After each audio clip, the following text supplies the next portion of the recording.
A reading from the Gospel of Thomas. Jesus said, "I am the one who comes from what is whole. I was given from the things of my Father. I say, if you are whole, you will be filled with light. But if divided, you will be filled with darkness." Jesus said, "I disclose my mysteries to those who are worthy of my mysteries.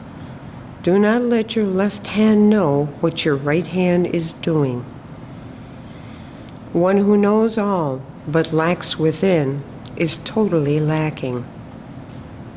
Blessings on you when you are hated and persecuted, and no place will be found wherever you are persecuted." Jesus said, "Blessings on you who have been persecuted in your hearts. Only you truly know the Father. If you bring forth what is within you, what you have will save you. If you have nothing within you, what you do not have within you will kill you." Jesus said, "The harvest is large, but the workers are few. There are many standing at the door, but those who are alone will enter the wedding chamber. The Father's kingdom is like a merchant who owned a supply of merchandise and found a pearl. The merchant was prudent. He sold his goods and bought the single pearl for himself. So with you. Seek the treasure that is unfailing and enduring, where no moth comes to devour and no worm destroys." A woman said to him, "Blessings on the womb that bore you and the breast that fed you." He said to her, "Blessings on those who have heard the word of the Father and have truly kept it. Let a person of wealth rule, and a person of power renounce it. Whoever is near me is near fire, and whoever is far from me is far from the kingdom."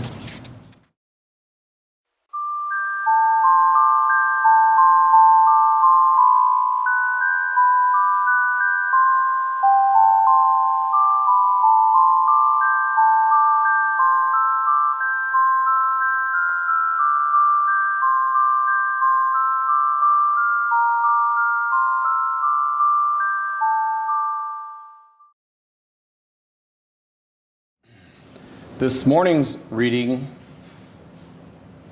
concludes our series from the book of God's Revelation.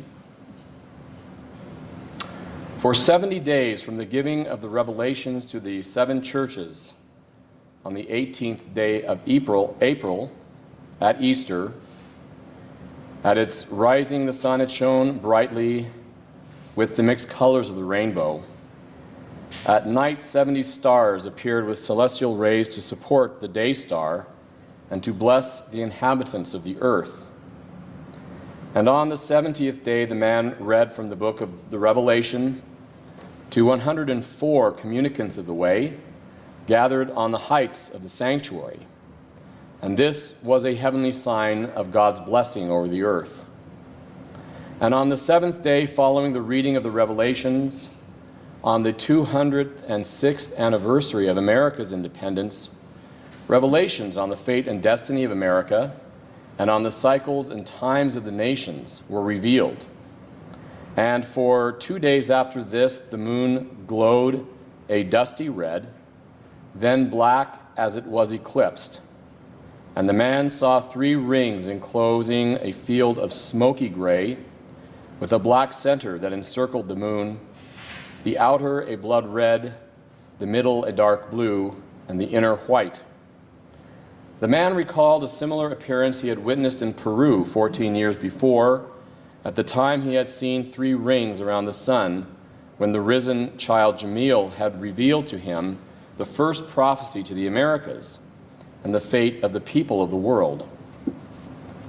These visions of the sun and the moon with the rings had meaning to the man, for he remembered the words of Isaiah. For the day of the Lord of hosts shall be upon everyone that is proud and lofty, and upon everyone that is lifted up, and he shall be brought low. For the nation and the kingdom that will not serve thee shall perish. Yea, the nations shall be utterly wasted. And on the first day of August, it being the 8th Sunday following the giving of the revelation at Pentecost, on the 6th day of June, the new light of God appeared over the face of the sun, confirming the active principles of divine law. And the whole congregation together at sunrise saw and felt the gift of the Spirit manifest out of the sun.